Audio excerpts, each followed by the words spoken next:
Welcome to the Golf Fitness Bomb Squad. I'm your host, Chris Finn, and today I'm excited to have, some of you may know him as the Golf Stat Pro. I like to refer to these guys as kindred spirits.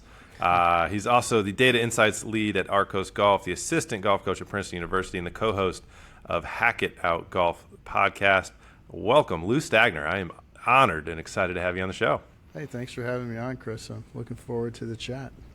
Yeah, I think in the game of golf, world performance, just sport performance, and the fitness side, I'm usually the nerd in the room, and so I appreciate other data kind of stats focused people in the space, and you're obviously one of the leaders, in that space, particularly around game improvement, shots gained, and just understanding how to play the game. You personally have impacted my handicap dropping in terms of when to hit different shots, but.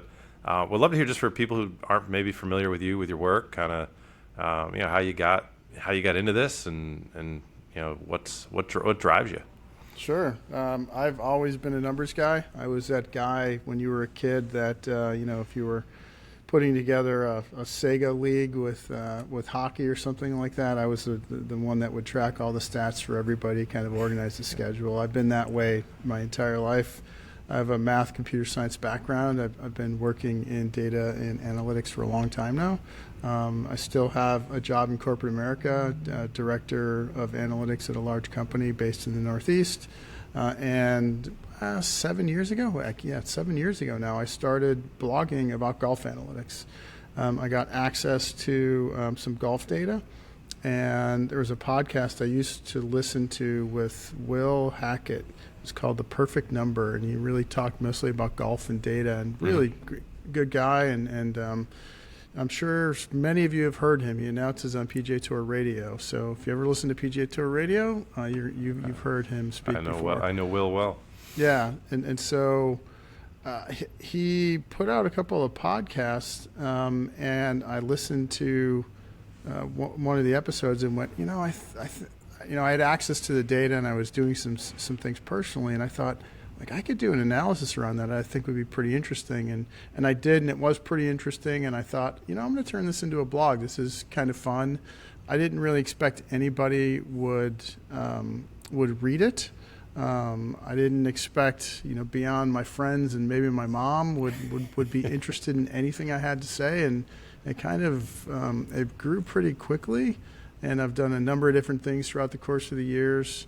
I've worked with players at all different levels, and now I get to do some really cool stuff with Arccos, and ambassador for Titleist, Strakaline Green Books, and Golf Tech, and I get to meet and talk to lots of people that I still need to pinch myself for.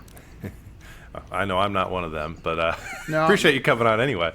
I've been looking at your stuff, and I was aware of you guys a long time ago. So, that's pretty cool. Yeah, for the fitness stuff, you are a kindred spirit because you are a very data-driven, data-focused person, and you guys have put a bunch of studies out over the years, I think, on a bunch of different things and lots of info. So I've definitely seen your stuff through the years. That's really cool. Well, I think I'm always curious, on just origin stories. I'm really curious, what was the first data dive that you did? When you heard Will talking about it, what was the first kind of number crunching that you did?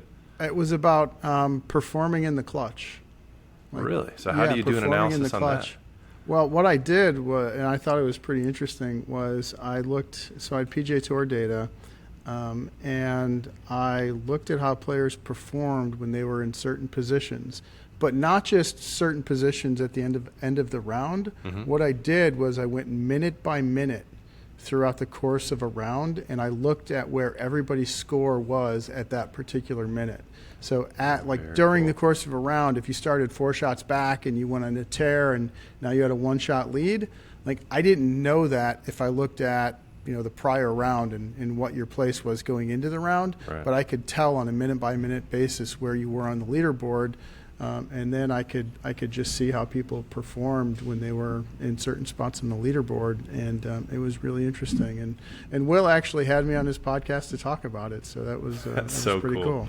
Yeah. This reminds me of our first study we did was on overspeed training and a study that we had done, and I got on Sirius XM radio on Inside the Ropes with Carl and Dennis Paulson. Nice. Just talk about our study that we did. That was the first time I got in any sort of I guess exposure. It crashed our website. It was a great learning experience. That's awesome. Yeah. But tell me about the I think one of the big things I wanted to get into today is one of the big things that I'm an advocate of is assess and don't guess when it comes to your body, and just understanding. All the listeners have heard me preach this from the mountaintops. I know you share a very similar feeling around practice and just getting better at the game of golf. And I think kind of the crux of my question is, why do we as golfers suck at practice? And what can we possibly take from I think Arccos, what do you guys have? 400, 500 million, something. How many hundreds of millions of data points do you guys have? There's over 1.2 billion shots now. That's to put that in perspective, ShotLink, which has been used on the PGA Tour, published data since 2004. I think they used it like a year and a half before that in testing, but they have about 30 million shots, maybe 31 million shots, and we have 1.2 billion in Arccos. So, there is really not much that we can't figure out because our samples are so big. I remember the first time the gentleman who runs software engineering at Arccos, it was the first time he was kind of giving me the dime store tour of the database. And he said, all right, let me kind of show you the lay of the land and what tables have what, and let's build something out just so I can show you where some of the basics are. He's like, well, what do you want to know? I'm like, all right, how about proximity on from 100 to 110 yards for scratch players from the fairway? And he's like, all right, cool. I'm just going to limit it to a 2-week time frame. I don't want to pull too much data back. And I was like, okay. So he runs this thing, and it comes back with 1,400 shots, and I'm just my head explodes. I'm like, what? So there's really not much we can't look at because we have such an enormous amount of data. And for a data nerd like me, it's Christmas every morning. Oh my God, that's amazing. So with that amount of data, what have you been able? What has that revealed to you about evaluating or assessing someone's game? And then what do you see with you obviously you're in the collegiate world. You're with very high level players. Why does the average golfer just suck at practicing?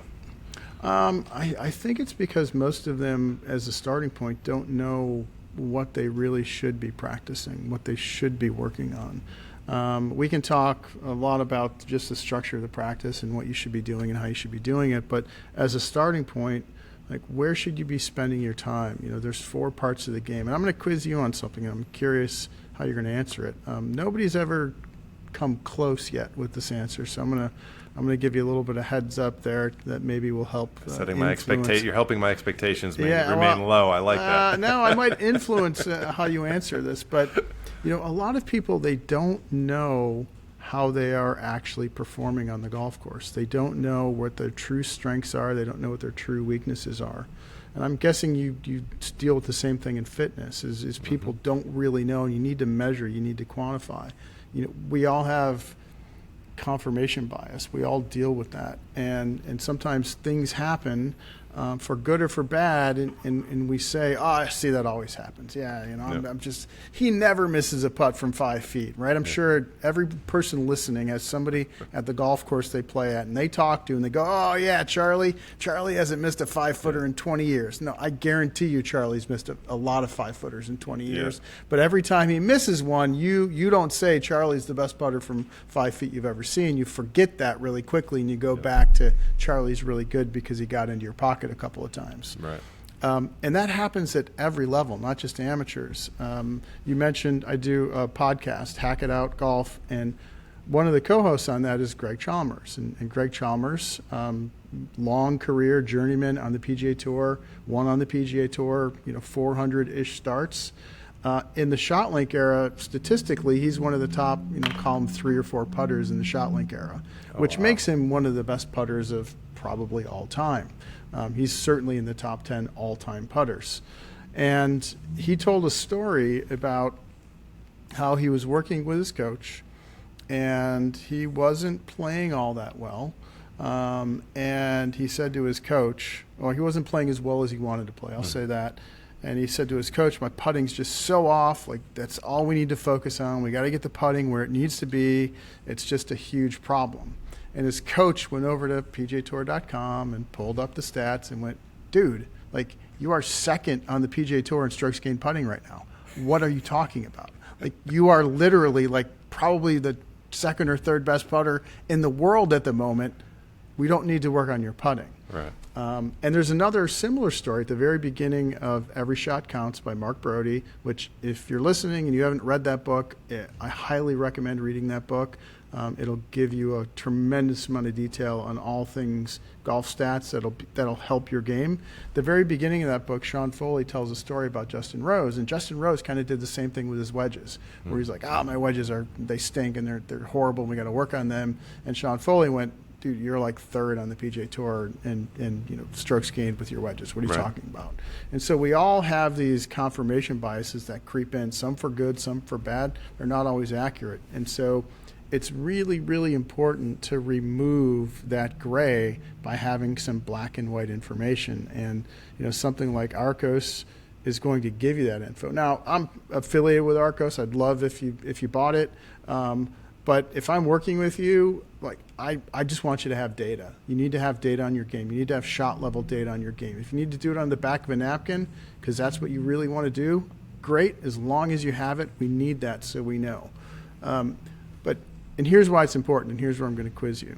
Let's say you and I are both 10 handicap players, and we get to the first tee, and what's your index? I'm a 10. All right, I'm a 10 too. All right, cool. No strokes. Playing this straight up. And you happen to be you're amongst the best putters for 10 handicaps. Mm-hmm. So you're in the top 5%. I'm in the bottom 5%. So of all the 10 handicaps, if you lined us all up, I'm in the bottom 5% of putters for 10 handicaps. Remember, we're both 10s, both have a 10. What's the skill difference between you and I in putting? How many shots? I'm going to go, it's got to be between 4 and, I'll say 5. He's a really good guess. It's 6. Is it really? All right. It's 6 shots. Okay. That's I think that might be the closest guess I've ever gotten. So it's a 6-shot difference, which means overnight, remember, I'm the really bad putter. If I could instantly putt like you overnight, I would go from a 10 down to a 4.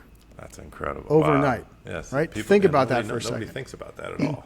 And if you started to putt like me, you would go from a 10 to a 16. If you went from a great putter to a horrible, you'd go from a 10 to a 16. So I don't have as much of an issue with ball striking, right? So knowing nothing else, when you're dealing with a 10 index, you probably want to work on your ball striking. Like that's, you want to work on your driver, you want to work on your irons, your full swing is going to be really important. Knowing nothing else, it's pretty good advice. But when you actually know something, like you and I would have very different practice plans. Like I'm a horrific putter. I need to go work on my putting, my speed control, my start line, my green reading, all those things. I need to get really good at that. You don't need to spend any real time on that. You need to go spend a whole lot more time on your full swing. Right. So knowing where your true weaknesses are is a huge, huge important piece of the puzzle that's really going to allow you to dictate where you're going to spend your time. And for most of us have jobs, have families, have other commitments. Like, we're not working on golf 8 hours a day. If you had 8 hours a day to work on golf, then all right, cool, you're going to figure it out somewhere. But we have limited time, so we need to be intelligent about how we spend that time. That's wild. That's a massive difference. And does the same thing, I'm just thinking even just about the guys that I play with, right? Like, there's some guys who, like, if their driver's off, you're going to beat them by 5. If their driver's on, like, good luck. We have one of my buddies, we call him the generational putter. Same thing. If he's not putting, I mean, he's about a 7 or an 8. I mean, if he breaks, there's no way he breaks like low 80s. Does it? It's such a fascinating stat that it does the same go for mid irons, for driver, like for throughout the bag. Yeah, there's definitely, if you look at every index level, if you look at the best and the worst in each of the 4 categories, where the 4 categories are off the tee, approach play, around the green, which is chipping, putting, or chipping, pitching, bunker play, and then putting is the fourth category. In every one of those categories, there's a pretty big delta between the best and the worst, with putting being the biggest. And with the amount of data you guys have, could you basically, like for on the physical side, we're able to kind of create profiles or buckets, for lack of a better term, of if somebody's for instance doesn't have good rotary mobility, and or their club head speed is significantly higher than their strength, we call them like a ticking time bomb. The likelihood that they're going to get hurt is extremely high, right? We say it's not a matter of if, it's a matter of when. If somebody's got good mobility and their power and their club head speed are kind of within a certain range, we say, hey, you're a balanced golfer. If somebody's mobility is good and their club head speed is lower than what their physical power abilities are, they can like gain speed immediately. We call them, hey, you got more RPMs under the hood. We can get you fast real quick safely. So we're able to, we kind of think of it in like kind of those three general buckets. Obviously there's nuances. Do you see the same when there's 4 different types of 10 handicaps, for example? There are definitely different types of players, and one of my colleagues at Arccos, Michael Hutchinson, who is the director and lead of data science at Arccos, he's done some really cool stuff around sort of classifying and bucketing people into different groups. And without getting into all the hairy details, you definitely have people like your friend that you mentioned, where they really strongly rely on their putting, and you have other players that really strongly rely on certain parts of their game. And there's variance. There's a lot of variance in golf. And when you rely on one part of the game, and that part of the game happens to also be a high variance part of the game for you, like you're going to have some ups and downs with your scores. Golf just has a lot of natural variance built in. But like I've always been a relatively high variance player myself personally, because my full swing is not great. Like I've never had a really good full swing. I've never been a great ball striker. And so I've always been a very high variance player. If my swing was on, I could play really well. If my swing is off, you'd look at me and go, what's wrong with there's no way this guy is this handicapped. That's my other buddy who will shoot 74 in 3 rounds. And then the next 3 rounds shoot 108, 97, 99. Can't keep the ball on the planet. Yeah. I'm not quite that bad, but like definitely. They're both 7s or 8s, actually, both of these guys. Yeah. They're only my friends when they're either shooting the 107, 108s, or can't putt. When they're on, I don't want to play with them because then they take all my money. But and I love I love the way you bucket people on the physical side. I feel like I'd be in the broken down bucket where most guys are. Yeah, you need to, like, bingo might be more your style. Yeah. But we're trying to work on that and change that. Well, it's one of the interesting things we've seen in just the population level. We're only at we've got a little over 15,000 golfers, so we're not at billions. But what we're starting to see is guys over particularly over 45, 90% of them will fail at least one of the rotaries. There's 4 main rotational centers, right? And so you start to see obviously commonalities like what you're saying, that you're seeing one of you may be a high variance putter or driver, or and then I imagine that's how you guys then, or how particularly like with a player that you're working with, is that then how you would recommend kind of driving a practice plan or where to focus? Yeah, definitely. You want to start with understanding where your weaknesses are. You can just start at the highest level, thinking of the 4 parts of the game and what part is weakest, and that might be a great place for you to start and spend a few extra reps. And then within a given facet of the game, there's different parts. So, putting, for example, there's short putting, there's lag putting. If you're a really poor lag putter, you're going to be able to see that in a tool like Arccos, and more than likely it's driven by speed control. And so speed control drills might be something that you weave into your into your daily practice routine or weekly practice routine, however often you're getting out there. Maybe with your irons, you're a decent approach player, outside of 100 yards, but when you get into that 50 to 100 yard wedge range, you're pretty weak there, and so that might be a place you need to focus on. And you'd spend some extra reps there. You don't need as many with your 7-iron, 6-iron, but your wedges might need a little more work. And the same thing with each part of your game. You need to find what parts are weak so you can maybe spend a little extra time there. And it's also incredibly valuable information if you're working with a coach. And if you're not working with a coach, you probably should be. It's always a great idea to get a trained eye, well-trained eye, a good coach to help you work through whatever it is you're trying to work through. And if you talk to any swing coach and you ask them what most players say when they show up for a lesson, they just say, I want to be more consistent. That's kind of the extent of the information that the coach gets. Yeah. When you walk in and you can pull out like your Arccos app and say like check this out, like look what's been going on and look at how I'm performing, down to like here's how my 8-iron is working. My 8-iron isn't performing all that well. I'm here's the miss tendency is way off with it's way to the right with my 8-iron for some reason. What's going on? And there's someone that I know that had an issue like that with their 6-iron, where their 6-iron just had a huge miss to one side, and they eventually noticed that and said, boy, I don't feel like I'm doing anything crazy different with that iron. They looked and their lie angle was way off. It was way out of kilter. They got their lie angle fixed, and that problem went away. Saved them thousands in lessons. Yeah, and they were missing, everything was going right because they were hitting toe down, face was opening up, and they fixed that through lie angle, and the data helped kind of expose some of that stuff. So this is fascinating. This is nowhere near any of the outline that I sent you before, so we're just going to go with it. Sounds good. One of the things I've always dreamed of is creating like a Google, I call it the Google of golf, where basically somebody could go in, put in their physical metrics, put in their Arccos metrics, now with AI and analyzing the golf swing, et cetera, and basically then put in what equipment they're playing, and then basically spit out in a singular place for a golfer to go, and it spits out and says the other piece of input is how much time do you have to dedicate to your golf game, and where do you want to get to, right? Sure.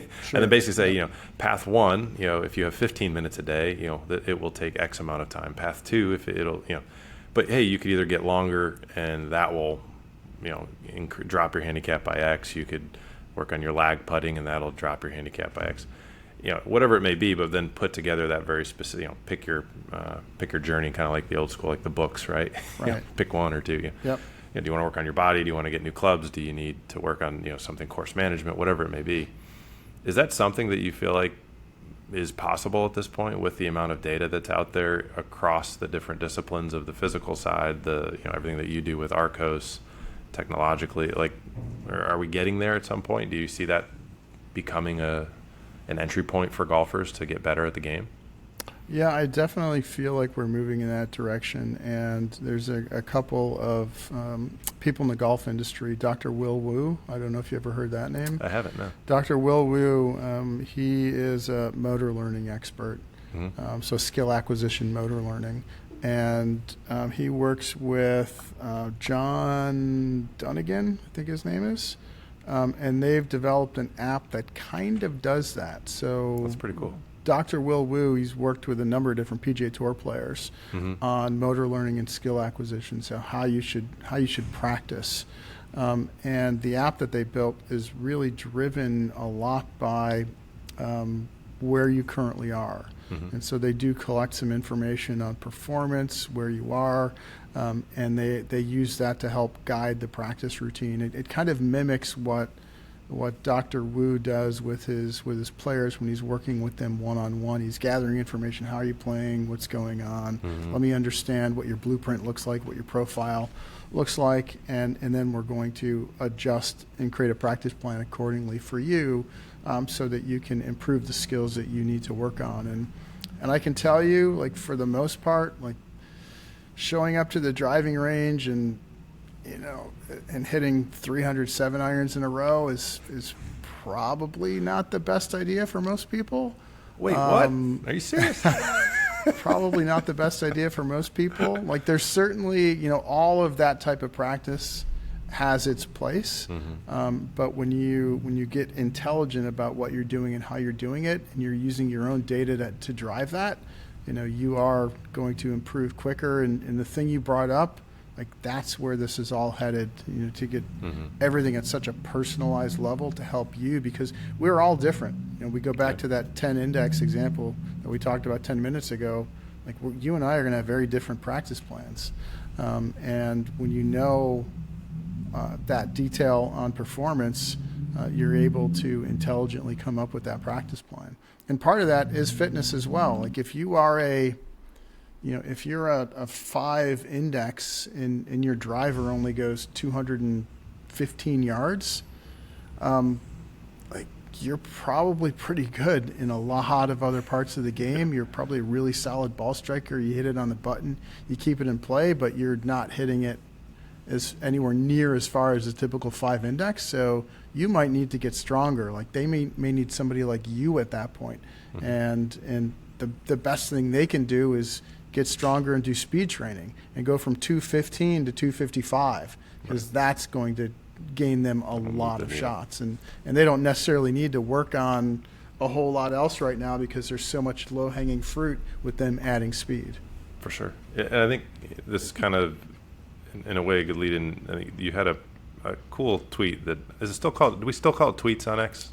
Post, tweet. Yeah, post, I still call it Twitter. A lot. I mean, but I've crossed over. There were words that showed up on my app that you posted that said, "A good shot for an amateur isn't what you think. If it gains 0.00 strokes or better, you're doing great. Stop beating yourself up over tour level expectations." And so this, I think, practice. There's a lot. Expectations go a lot into that. Where like we just had the member at the club, and like there's expectations of guys on the range that the ball should go one way, or if they do X on the range, then this should happen on the golf course.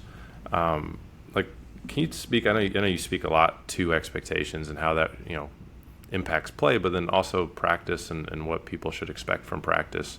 How do you kind of look at all of that? When you're helping that 10 handicap try to get to a 5, let's say.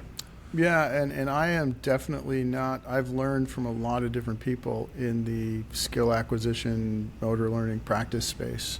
And I am by no means, that is not my area of expertise, but from a lot of the things I've learned, doing things, games, combines, things that are going to challenge you that you can track and quantify, are really important to bring into your practice routine. And I think a good rule of thumb is sort of the 70% success rate.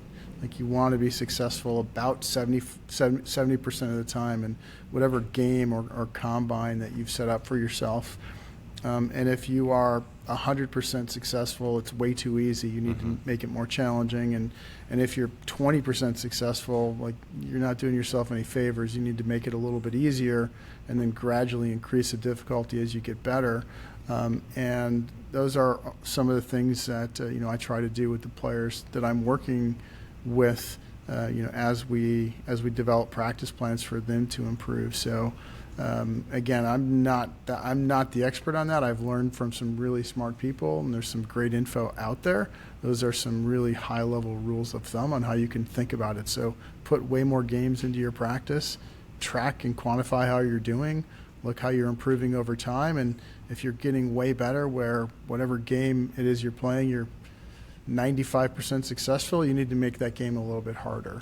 And then just continue to adjust and continue to try to make it harder and achieve those goals, and you're going to see things start to improve. Very cool. I think that's very sage advice. Now, from in the post that you made, and then we've mentioned this word or this phrase a couple times, strokes gained. Yeah. I'm preemptively handling a frequently asked question that will come from this episode of Chris. What is a stroke? What is strokes gained? So how would you explain that to the listener? Yeah, so strokes gained. So I'll give you first an easy example, and I'll give you an analogy. Strokes gained from 8 feet on the PGA Tour, they average about 1.5 shots to get the ball in the hole, 1.5 shots from 8 feet. And if a PGA Tour player stands over an 8-foot putt and they miss that putt, they're going to lose a half a stroke on that. Going to lose because they're going to knock it in there. They're going to tap it in. They're going to two putt from 8 feet most of the time. They would lose a half a stroke on that. if they make that 8-footer, like it normally takes them 1.5 shots, and they do it in one shot, they would gain a half a shot on that putt. And so the analogy that I always give to people is from 168 yards in the fairway, a PGA Tour player averages 3 shots, roughly, to get the ball in the hole. It takes them 3 shots. They knock it down, they 2-putt a good chunk of the time. So it takes them 3 shots to get the ball in the hole on the average. They make some 2s, they make some 4s, they make a lot of 3s to get the ball in the hole there. And strokes gained is kind of like, if I were to ask you, how long does it take you, how far is it to work? How far is it to work? How would you answer 30 that? minutes, yeah. 30 minutes. 30 minutes. See, you answered it in 30 minutes. You didn't say it's 21 miles to work. Right. And so when I say 168 yards in the fairway, that's like saying I'm 21 miles to my work, where I work. Right. When I say from 168 yards, I'm 3 shots on the average to get the ball in the hole, that's like saying it takes me 30 minutes to get to work. I like that a lot. So yeah. that's kind of how I explain it to people, and some people are like, oh yeah, like I kind of get it, that kind of makes sense. So it's basically a measure of how many shots on the average it's going to take you to get the ball in the hole from where you are. And that just simply takes into account the lie that you're in and how far away you are. There's people out there that have made that a little bit more advanced.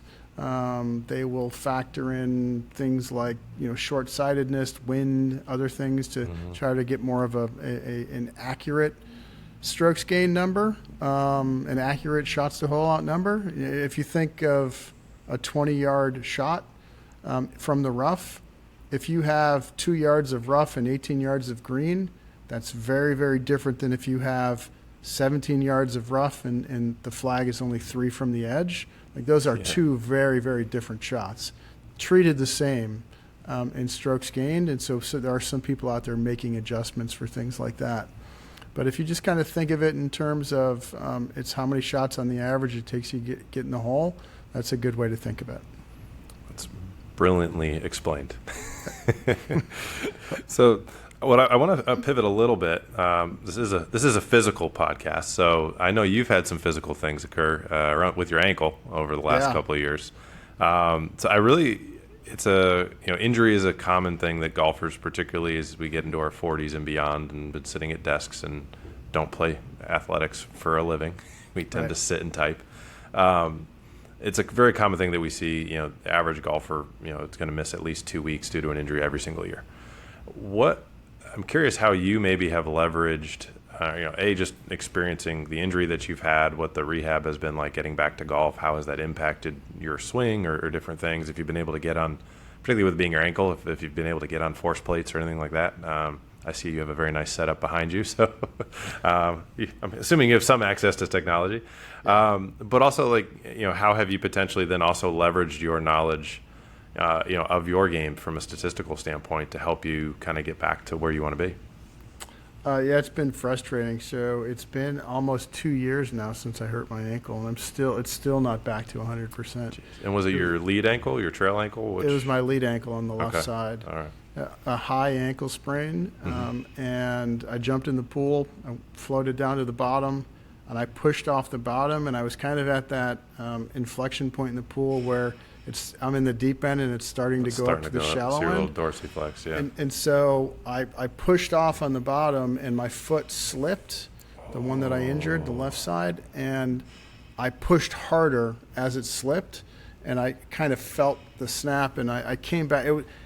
No exaggeration, it was the very first time I went in my pool. Like, we just had the pool put in. I jumped in the pool. My wife and daughter were out there, and I jumped in the pool cannonball style because there's no other way to go into the pool. No other way than christen a pool, yeah. Yeah, and I go down. It was perfect execution. They were not impressed. I was impressed with myself. I push off the bottom. I feel something weird, and I come up to the top. I'm in a floaty. I go over, I kind of grab a drink. I'm just kind of floating around in the deep end. Yeah. And I could feel something off. I'm like, And I told my wife, I'm like, I think I hurt my ankle. She's like, you're fine. You're fine, yeah. And so I was getting ready to go do a workout, and I I'm in the pool for maybe 15, 20 minutes, and I kind of float back over to the shallow side, and I get to the shallow side. Now my feet are finally on the ground. Like I haven't touched the ground 15 since this minutes, has you're happened. just floating, yeah. Just floating. So I start to walk in the shallow end, and as I'm walking, I'm like, oh, wow, that's pretty sore. Like, man, that hurts. And I was going to do legs that day. And I'm like, maybe I won't do legs today. I'll do something else. Yeah. And so now I start to walk up the steps to leave the pool, and I'm like, oh, man, like this really hurts. Like, man, I don't know if I'm going to work out today. I just might go in and just kind of relax for a second. And then I take, a handful of steps outside the pool. I'm on the ground now, and I'm like, we got to go to the hospital. Flag, like, yeah. Like I think I broke my ankle. So I go to the hospital. They do an X-ray, and they initially said I did break my ankle. So the X-ray came back, and they said it's a break. A couple days later, I got into this happened on a Saturday. I got into the orthopedist on Monday morning. They did more X-rays, and he came in the room and said, like, I don't know what the ER doctor was smoking, but there's no break in there. Like, I don't see any break at all. I have no idea what he was talking about. It's like, let's do an MRI just to make sure I'm not missing anything with this X-ray. So they did an MRI, and there was no break. And he said, you're a golfer? Like, he's like, I don't want to burst your bubble, but like you're probably going to wish this was a break and not a high ankle sprain. And so it was the high ankle sprain, and like I did a relatively decent job at kind of trying to get back, and I just don't think I did enough. Yeah. Did they put you in a boot and everything, or they didn't put me in a boot? Like I fought against that pretty hard. Like I didn't want to do the boot. Yeah. I talked to a few other people that are PTs, and they're like, "No, you need to get moving right away." Exactly. Yep. And I did a pretty good job with that. I don't think I did a perfect job with rehabbing it all the way back, and then I kind of got lax with it, and then because it never felt great, I got like lax with just working out, and got lazy about it, if I'm being totally honest. And I was lucky enough to go to TPI out in California last June, and actually spent time with Greg Rose. That's awesome. Yeah, and so I got to work with Greg and Dave, and we didn't really work on much. He put me through a bunch of the assessments. Assuming you failed the overhead squat. And then he got to the point where he was going to do the power assessment, and he's like, I'm not even going to have you do this. Like, you're going to hurt your ankle. Like you're going to get hurt here in my facility, and I don't want that. You need to do more rehab. You need to get this thing back to where it needs to go. And that's how many months out is that from initial injury at that point? Is that a year? 12 months. It's a year. 12 months, yeah. Jeez. Yeah, it's a year. And I'll tell you a little bit about the golf stuff. And so, like that was pretty frustrating. And he put me on one of those boards that showed me. It's to help you with your mobility with your ankle. Like it's a little platform. A little BAPS board with a little ball under it. Yeah. No, it had like a little wooden thing underneath. Yep. Okay. I don't know what it's called. Yeah, I bought one. Yeah, for sure. And it was amazing on my good ankle. Like I could just it could go in every single direction, touch the floor, no problem. The bad angle couldn't do anything. Like it didn't go down at all, didn't go anywhere. I'm like, oh, that's not good. And so I got set up with a TPI person that worked on it. It's finally feeling pretty good. I could still be a little more diligent with things, but it's definitely improved. And I did have really good force plate data before and after. There's a teacher nearby, Dom DeJulia, really good. I don't know if you know Dom or know of him. Yeah, know of him. Yeah, 100%. Yeah, fantastic teacher. And he has force plates, and I've been to see him a couple of times through the years, and I have before and after on SwingCat, and my peak verticals are so much lower than they are, and so much later. Like getting to that left side. Did you have single plate SwingCat or dual? Dual. Oh, perfect. That's amazing. Yeah. Like I couldn't get to the left side, and I was getting there with like less peak and late. I'm assuming like I was getting there like with a lot before the injury, and I was getting there before impact, and my peaks were happening after impact, and as you know, afraid to post, like that's not good. Yeah. Like, and did you see a change in the toe heel and in the negative horizontal going away from target too? Oh yeah, definitely. Yeah, I saw that. Everything got worse. Like everything got worse from this injury. I lost so much speed.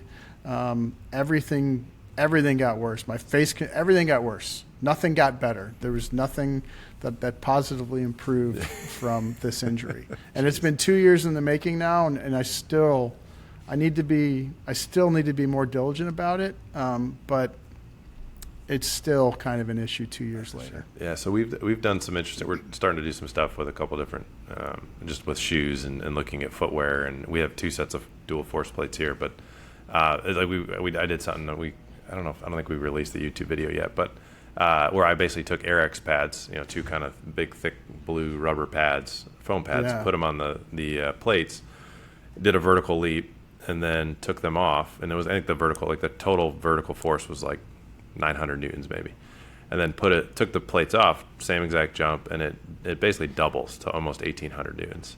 And then it was to demonstrate like a stable versus unstable surface connection to good connection to the ground, bad connection to the ground. Sure. So it literally was half. And then I swung a driver, standing on them, and then looked at the forces, and you take them away and swing the driver again. The club head speed went up like 8 miles an hour. Like it was like stupid how much quicker. Yeah. Right. So to your point, when you start to lose the ability, not only to put more just absolute force, but also the timing. That's the other issue that you mentioned that I don't want to gloss over.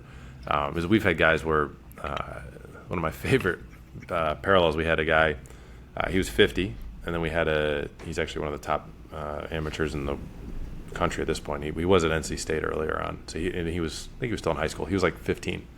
So they both, 50-year-old and 15-year-old, both put the same amount of force vertically through the lead leg into the ground. The good player, the kid, swung 20 miles an hour faster than the 50-year-old, and it was simply because the 50-year-old, while putting the same amount of force into the ground as the young guy, applied all that force after he hit the golf ball. He just was so late, versus the kid was applying that like literally, at the transition, but just from the top starting, like before he even got back to P5. It was pretty impressive, but that is such a huge part data wise that people don't think about that rehab wise. So to have that is awesome. Yeah, huge. It's a huge part, and I my swing speed with driver was down 13, 14 miles an hour. Yeah, I wouldn't shocked. And so have you been trying to kind of like look at what it was pre and trying to work towards it and identifying those constraints or what? Yeah, I've been trying to get back there. I've been, I'm going to make all the excuses that I'm sure you hear all the time. Like I'm sure you busy. Don't have one I haven't heard. Yeah. I'm very busy between my day job and my side job with golf. Yeah. Like I have a lot going on. And these jerks who call you after your real job to come and talk on podcasts at night. Well, these are fun times, so I like these. Yeah. But yeah, my time is not as much as I like, and there are honestly times like tonight. Like I'm supposed to work out tonight, and as of this moment, so we might turn this into you need to inspire me to make sure I get I'm gonna get your cell phone number when we get off here, and I'm just gonna annoyingly text you. Did you work out yet? Did you work out yet? But I'm trying to get back, and I actually today I sent a group text to my podcast co-host and said my speed is really finally coming back. That's great. And it's coming back through the bag. I was struggling. I used to swing my 8-iron about 90, 91, somewhere in there. I was struggling to get it 80, 84, 85. I was having to swing out of my shoes to get it to 85. Right. And today I was getting it between 90 and 92, just kind of cruising. So that's awesome. Things are starting to come back, but I still have a long way to go, it feels like. That's awesome. Well, I have one last topic I was curious about if you guys have looked at, with all the data that you guys have, and kind of parlaying from the ankle injury, have you guys looked at like guys with hip replacements or physical metrics compared to the data? I mean, with that massive of a database, you've obviously got guys in there who have injuries or replacements or ages. Yeah, I wish we had that. I wish we had those attributes. We don't have those attributes about golfers. It's a really interesting idea. There probably would be some things we need to think through about collecting PII and like what we do with it and how that works. People have to figure that part out. But I'm guessing if I'm n equals 1, like getting injured, especially something serious, is challenging to come back from, especially as you get older. There's no shocks there. There's no surprises. Well, I think the benefit you have, and I always preach to everybody, is knowing when you're good. Is we have a free home assessment. It's 4 mobility centers. People can do it. They see if they pass or they fail, and then they can, we'll send them, a database. They can see how they compare to other golfers their age, in terms of where they're at, and it gives them, I'm 50th percentile, I'm right in the middle, or I'm 10th percentile. I need to really get better. But I think to me that would be a really cool thing to look at. We have, like, for instance, in our database of club head speeds for people by age, we obviously have all their personal health stuff and all that, so we can make those sorts of things. But to do it at the scale that you guys are doing it at Arccos, be really cool to see for guys, especially knowing if you're over the 50 and over 90% of people don't have rotary mobility, and being able to see, hey, those who pass this test swing this much faster. Those who fail this test, this is where you typically would see, because that's where we see in our database the guys' club head speeds are typically a lot higher than what would be reported as kind of general, amateur averages. And we know that, most general amateur averages, they don't have rotary mobility, which is going to keep stuff down. So I think my brain is always looking towards that Google of golf and, like, how do you get more information to these golfers? Because, the average handicap hasn't really moved, right? It's definitely gotten better over the last 25 years, 30 years. Yeah, it's definitely improved. And I want to say men, the average male USGA is like 14, just over 14. Mm-hmm. And that's down from like 16 point something 20 plus years ago, which doesn't sound like much, but it's a pretty huge jump. Yeah, the guy who used to run equipment for the USGA, Dick Ruggie, there's an article out there where he kind of talks about it, and he equates it to like taking a second off the 100-meter dash. Like it's a big deal. Yeah, we'll have to make sure we link to that artitle then. Yeah, that's awesome. So it's definitely improved, and technology definitely has helped us amateurs a little bit, and just we've gotten smarter as a species, right? Yeah.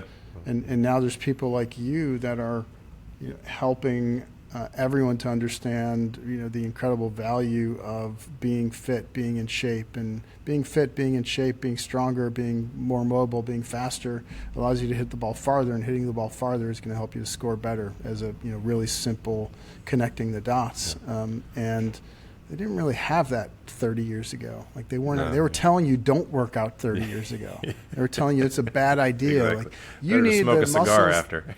Yeah, you need the muscle that can crack a whip, not muscles that can lift something heavy. Yeah, exactly. You don't want to be able to lift anything heavy. I remember hearing those very specific things 30 years ago, and now I think back and I kind of giggle at like how ignorant we were. Yeah, just look at how much quicker the feedback loops are today, and I think that's a big part of how much improvement we've seen. And my last question is totally selfish for all the guys that I play with. I told them I was going to ask you this question because I'm the scratch guy. I'm the low guy in the group. I always get absolutely fleeced in the handicap games, and my big argument is that the course that we play at, I think in my opinion. I don't know if this is just the course or if it's I'm hoping you have the data on this. It seems like the longer, so like if you play we play from 68 to 7,000, that if I shoot 74 there, I'm scratch. If I move up and play from 6,500, 6,600 is the next tee up, and I shoot 72, or if I shoot 70, same score, right? I'm a 2. So I'm the fitness guy. I hit the ball far. So for me, the distance almost like it screws my handicap is what it feels like. So that, when we go to like a inner club, like I would say if I was recording tee scores from the back tee, my handicap would travel extremely poorly. Basically, if I shoot even par, I'm a +2, which is kind of silly in my opinion. But is that something across the board that you see? How does the distance factor in? Do you see that in the actual Arccos data? The distance is as important as it seems to be in the handicap system. I've written about this a little bit. If you are the kind of person that plays in events, member guest, for example, those are always big at clubs, and you want to legally cheat for those events, you go play the most forward tees at your club for the 3 months leading up to the event. That's literally what I've done. Your handicap's going to go up. I've literally done that. Yeah. Yeah, your handicap will go up. And I think overall the handicap system, the USGA, I think overall, like it's really hard to balance out trying to make things even and equitable across a scratch player compared to a 15 index. It's really challenging to do that for a lot of different reasons. Golf courses are not the same. It's not like we are, playing on a basketball court that has every basketball court has basically the exact same dimensions. Exactly. They're identical. They're not different. Where every golf course is different, and they have to. There's a lot that goes into trying to make it equitable, and I think they do a pretty decent job. But I will say, from what I've looked at, the more forward tees you play, your handicap is going to go up. If you want your handicap to go down, go to the back tees on your property. Now, that might not always be the case. Like if your club has a whole bunch of 250-yard forced carries and you can't carry it more than 235, like you're probably going to be in trouble from the back tees. But if that's not the case, your handicap is probably going to get better when you go to the back tees. So do I think lower handicaps have a bit of a disadvantage? I've actually just posted some stuff about that recently, and from some of the simulations that I've run based on score distributions, like it looks like there's a slight edge to higher handicap players in a lot of situations. And I think they do a decent job at trying to overcome that, like playing at like 70 or 80% of your index does a pretty good job at removing the advantage that the higher handicap player gets. But in a lot of situations, the higher handicap is going to have a slight edge from what I've seen in things that I've run, but it's really close. I think the biggest problem we have with the handicap system is like two problems. We have sandbaggers who are completely dishonest about their handicap in that direction, and you have vanity caps that are completely dishonest about their handicap in the other direction. Yeah. And it's hard to. It's really easy to beat a vanity cap, because like they tell you they're a 3, but they're really like an 8. Love playing those guys. You make some money. Yeah, you make a lot of money playing those guys, but you don't make any money playing the baggers. The ones that are a 14 that are really an 8. Yeah. Those are tough. And that's the biggest problem with the handicap system, and there's no real way to police that effectively. Yeah. Well, that'll make we just got back. We went to Kiowa. We were on a guys trip. We did a Ryder Cup. We do a draft the night before, and Sweet. I was Mr. Irrelevant, and so they followed the stats in the right way. It sounds like. You'd be my first pick, Chris. You'd be my first pick. Well, I appreciate that. But Lou, you mentioned obviously you post amazing content. Where is the best place for people to follow you, get in contact with you? I know you have an amazing newsletter. You're active everywhere. Where should people go to connect with you? 2 places to find me. Go to loustagnergolf.com. You can sign up for my newsletter. I put out, if you like golf and math, you'll enjoy what I put out, usually one a week. And then you can find me on Twitter or X. It's just at Lou Stagner, and you can find me there. Awesome. Well, Lou, thank you so much for coming on. Everybody listening, we will put all that into the show notes, as well as all the references that Lou made to the other books and articles that would be helpful for everyone, because I know all of you listening are nerds just like us. So thanks for hanging out with us today. Lou, thank you so much for your time. You're very generous. Can't thank you enough for hanging out with us. Thanks for having me, Chris. I appreciate it. All right, guys, we'll catch you next time on the Golf Fitness Bomb Squad. Thanks for hanging out.